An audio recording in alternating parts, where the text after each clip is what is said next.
Create a scary Halloween hairstyle with me using Half Sweet Studios braiding hair. Today, we're going to be doing a feed-in, glow-in-the-dark spider braid.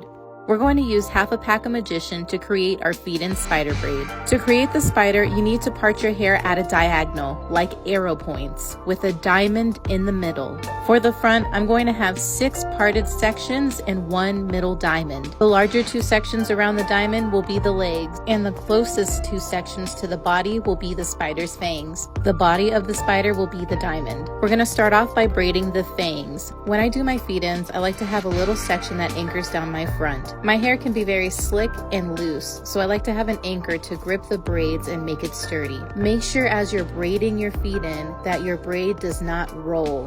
When your braid rolls, the front piece of the feed-in tucks underneath itself, causing unnecessary and painful tension to the front of your hair. Rolled braids will make you take a hairstyle out way before it's time due to the pain. So as you're feeding in, make sure that your tension is even throughout, especially at the initial start of the braid. Continue to braid the fang all the way down. The fangs are going to get fed into the body of the spider later on. Now I'm going to start the larger 2 legs of the spider, starting with the anchor piece for my feed-in braid. And side note, I don't know if y'all know, it is so difficult to braid while on camera. I had to stare into the camera because I couldn't look at the mirror. I know y'all want to see what I'm doing and I try my best to show it, but I'm telling you, it is difficult to record while braiding. Anyway, if you're just starting out with your feed-ins, take your time and be patient. The best thing you can do when it comes to hair is have patience and know how to troubleshoot and problem solve. If you have to take a braid out because it's not working, go ahead and do it. Restart and try again. The only way for you to get better is to practice and to keep going. Continue to feed in little pieces of hair to the spider's leg, and make sure to follow your partings.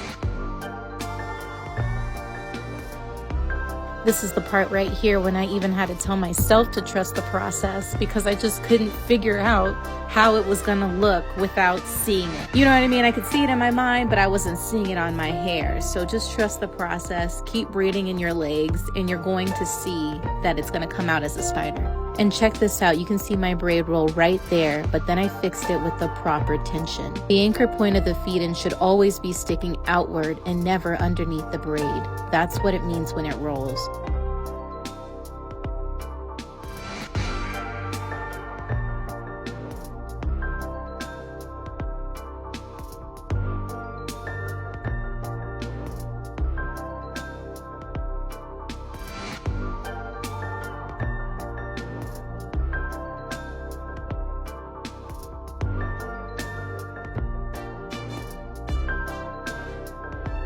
And when it comes to braiding your own hair, test out your different arm positions and angles. I've seen people braid in ways I didn't even know was possible. So take your time and figure out what is comfortable for you.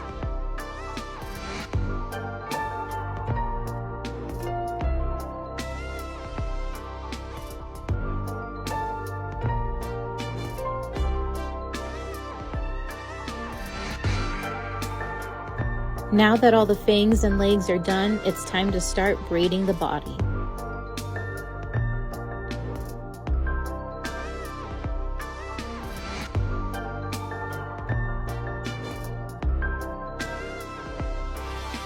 While braiding the body down, make sure to incorporate both of the fangs into the body.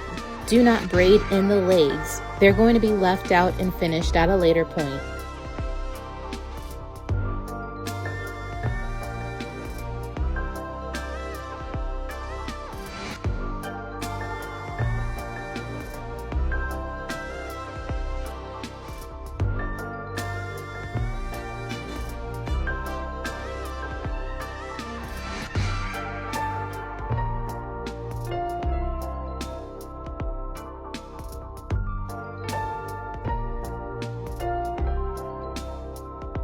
Braid the spider's body all the way down.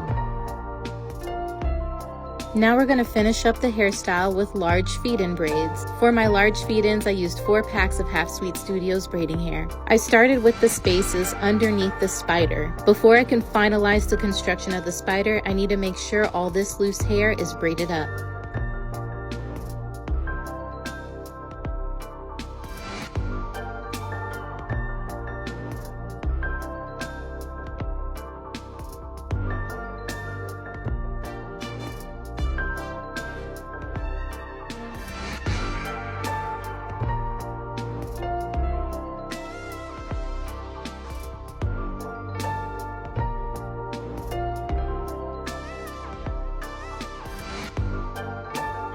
I was feeling like I needed a little more length, so I added some white and silver tinsel to the ends just to match the spider's legs a little bit. This did not glow in the dark, but I wanted to keep the color palette a little consistent. So after I got the initial braids down, it was time to assemble the spider's body, which is just basically wrapping it up into a bun. And for the legs, you need to kind of fold the braid over on itself and wrap from the bottom up, and then secure the end with a rubber band.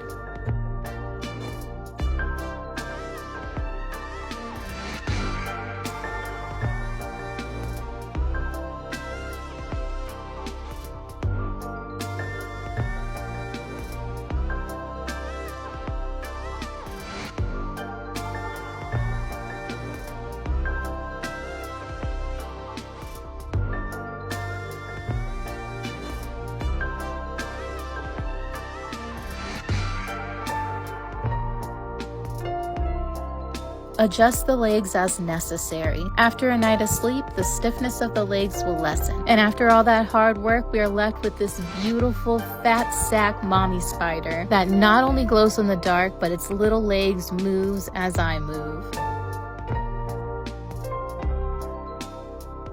I'm super happy with how this hairstyle turned out. I'll try to get a lot more videos of my spider glowing in the dark once the sun charges up my hair. But if you made it this far into the video, please don't forget to follow me and like this video. Let me know if you're gonna try out this hairstyle for yourself and if any of my braid tips and tricks helped you.